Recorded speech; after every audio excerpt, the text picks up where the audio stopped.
Yesterday, in the dead of the night, God wakes me up and gives me a solution, or through divine wisdom, or through divine intelligence. God presents to me a solution for one of the biggest problems bedeviling Kenya right now, which I shall call public debt.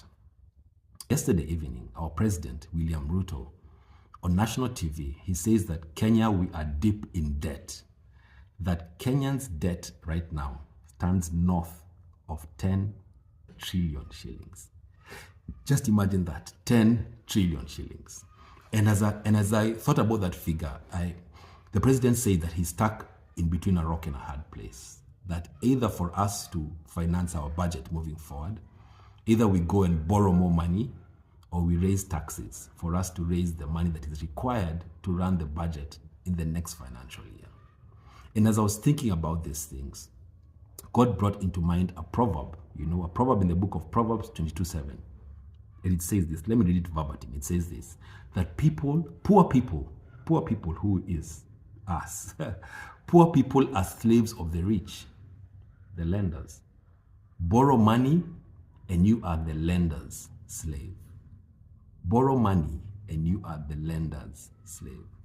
So Solomon, in his wisdom, he shares a warning and says that the person who borrows money, the borrower, becomes a slave to the lender. And I want you guys to focus on the word slave. So slavery was abolished in the world in the 17th century. But there's modern day slavery in terms of loans, And what happens is this. Slavery was a fact whereby one individual owned another person and they became their property. So us who we borrow, we actually become the property of the lender. Number two, the slave had no right to any wages. That you will work and get nothing in return. Case in point, Kenya. Next thing is this, that the lender, who is a slave driver, sets the rules of the game, how the game is to be played. And at the end of the day, the house always wins. So there's an old proverb, an old adage that says this, that if you find yourself in a hole, stop digging. So for Kenya, the solution is not more debt. The solution is not even to raise more taxes. So what is the solution to the problem of debt in Kenya? How are we going to raise our revenue? And allow me to provide to you two solutions that God just illuminated to me. So the number one solution is this. It is pulled from the story of Jesus feeding the 5,000. So Jesus here, through a miracle, he uses 2 loaves, 2 fish, and 5 loaves of bread to feed a multitude of 5,000 men. And at the end, once the men and the women have eaten to their full, Jesus gives some explicit instructions to his disciples. And allow me to read what Jesus says, because herein lies the solution. So it's in John 6:12-13. When they all had enough to eat, they were filled. He said to his disciples, gather the pieces that are left over. Let nothing be wasted. So they gathered them and filled 12 basketfuls with the pieces of the 5 barley loaves left over by those who had eaten. So Jesus here, in his brilliance, people have fed, about 20,000 people. They are fed, they are full, they are just reclined in the rocks, in the grass, just having fun. And Jesus here instructs the disciples, go and collect every last piece of leftover, Let nothing go to waste. And so here Jesus gives us a secret that one of the biggest problems bedeviling Kenya is that Kenya runs an over bloated budget, that there are so many areas of wastage. So much money is just being pilfered and wasted out. So one of the things that we need to do is that one of the measures is called austerity, what the president called austerity measures. That will mean that we have to be lean, all excesses, everything that doesn't add value to the people of Kenya must be let go. If it is ministries, if it is the spouses' dockets, if it is other public servants who are not directly involved in making the lives of Kenyans better. All this must be cut off. All these excesses, all these wastages must be cut off. Number 2 is this, from the story this, that Jesus, he instructs his disciples. As he prays over fish, it multiplies. And then he gives his disciples basketfuls of fish and bread to go and distribute to the people who are hungry, who are waiting for the meal.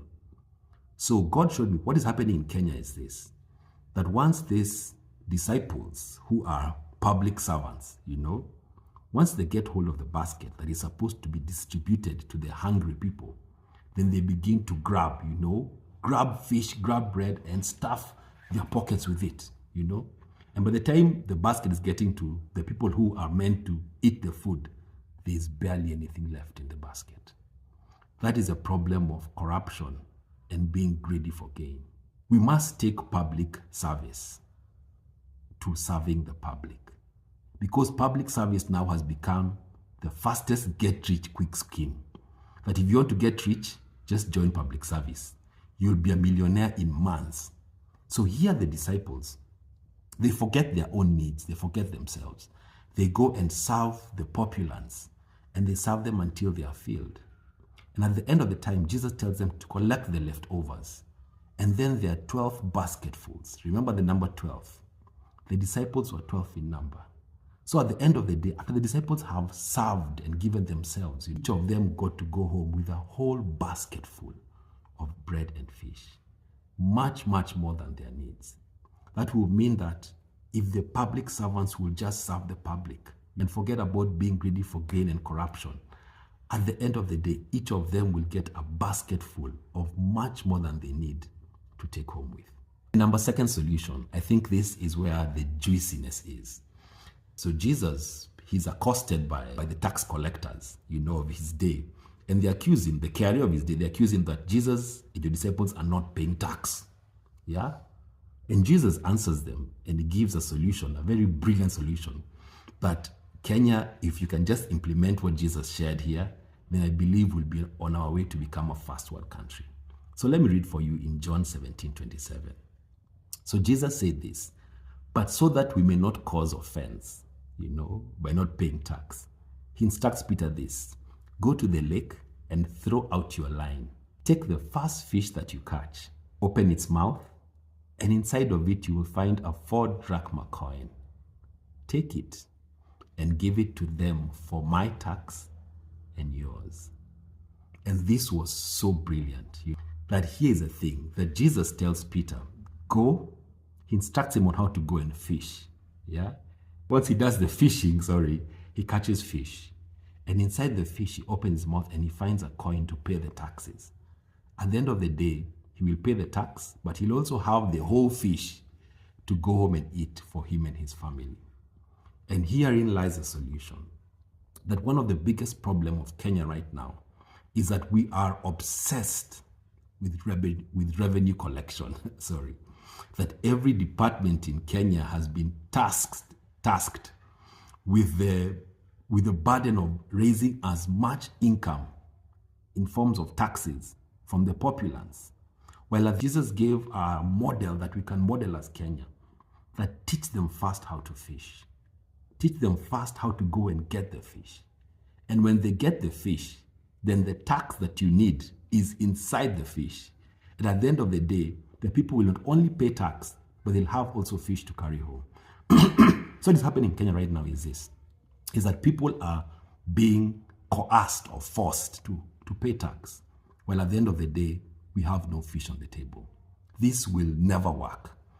Herein lies the solution, that the government of Kenya should focus all of its energy, all of its resources, all of its personnel on teaching and educating the populace, especially the young population, on how to start and run small businesses.